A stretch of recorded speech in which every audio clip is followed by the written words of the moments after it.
नमस्ते मित्रों, भाइयों बहनों। आज आपको नस नाड़ियों को स्वच्छ और स्वस्थ रखने के तरीके बताने के लिए वीडियो संप्रेषित कर रहा हूं।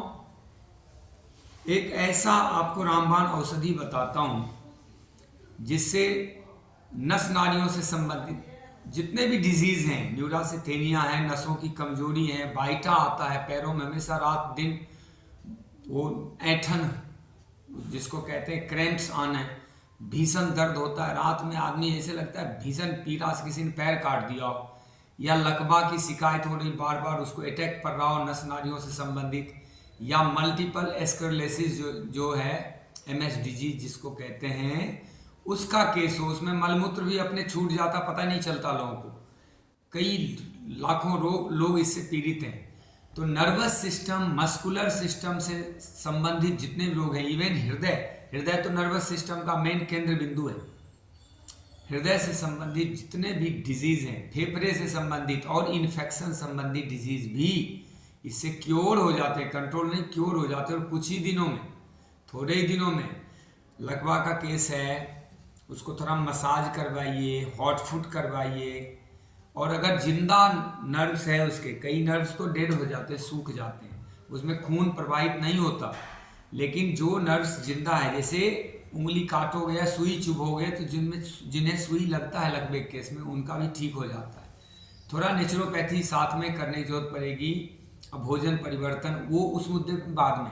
फिलहाल अगर सामान्य सा प्रॉब्लम है तो ये औषधि रामबाण काम करता है। रामबाण का मतलब वो है कि राम जी का बाण जैसे असफल नहीं जाता वैसे काम करता है। आपको याद होगा राम जी के भाई लक्ष्मण जी को जब शक्तिवान लग गया था मेघनाद के द्वारा, तो भी उन्होंने वैद्य को ही बुलाया था।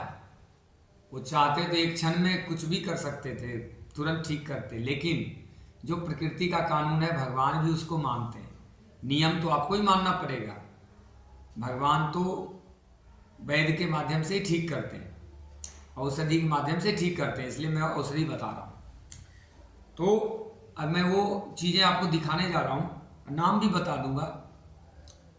मैं कोई भी स्वार्थ, लालच या फिर बिजनेस माइंड लेके मैं ये वीडियो नहीं बना रहा हूँ। सिर्फ जन कल्याण इसका मकसद होता है। आपका कल्याण हो जाए, मेरा लक्ष्य पूरा हो गया। तो क्या करना है बंधुओं, देखो ये वो आइटम है। रोग मैंने बता दिया, नसों से संबंधित और मांसपेशी से संबंधित। किसी को पेशाब नहीं रुकता, किसी को बार बार पेशाब आता है, किसी को पेशाब होता ही नहीं, वो सब केस इसमें आ जाते हैं। कोरोना जैसे इन्फेक्शन, सर्दी, खांसी, जुकाम, बार बार जो गला खराब होता है, उसके कफ निकलते रहते हैं, नींद कम आती है, मस्तिष्क में खून कम पहुंचता है, सबका उपचार है इसमें। तो ये जो चीज़ है आप ऐसे नहीं पकड़ पाओगे क्या है वीडियो के माध्यम से, लेकिन मैं जब नाम बताऊंगा तो पकड़ लो। देखो ये पहाड़ी लहसुन है, पहाड़ में होता है और ये सिंगल ही होता है, कई गुच्छे होते हैं ना, वो नहीं है, एक पोथिया है, एक ही पोथी होती है इसकी, ज़्यादा नहीं। अगर 60 किलो के अंदर का आदमी है वो, तो 2 कलियां बहुत है।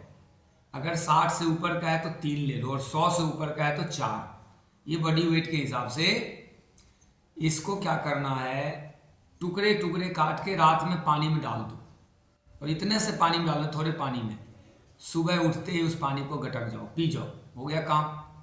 या एट ए टाइम भी ले सकते हैं, दो जितना बताया उतनी मात्रा मुंह में डालना, और हल्का सा दांत से कुचल देना है ऐसे, कुचल के पानी पी जाओ।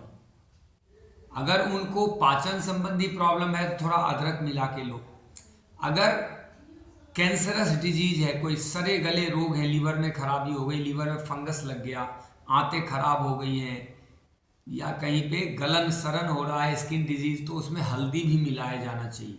हल्दी एंटी फंगल होता है।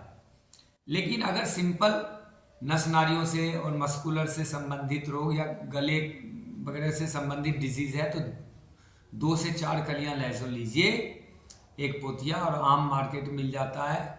और इसकी इसका रस निचोड़ के मैं औषधि बनाता हूँ हृदय रोग के लिए, खासकर नर्वस सिस्टम के लिए। उसमें पान के डंठल का रस, उसमें अदरक, लहसुन, ये हल्दी और सिरका, जामुन का और ये शहद, ये सब मिला के उसको तैयार करते हैं। तो वो भी तैयार करता हूँ, लेकिन इससे आपका कल्याण जरूर होगा। आप लेके देखें। मैं प्रार्थना करता हूँ आप ठीक रहें, स्वस्थ रहें, आपको आपके पैरों में 100 वर्ष तक जान रहे, दम रहे, दौड़ते रहें, चलते रहें, देश धर्म का काम करते रहें। जय श्री राम।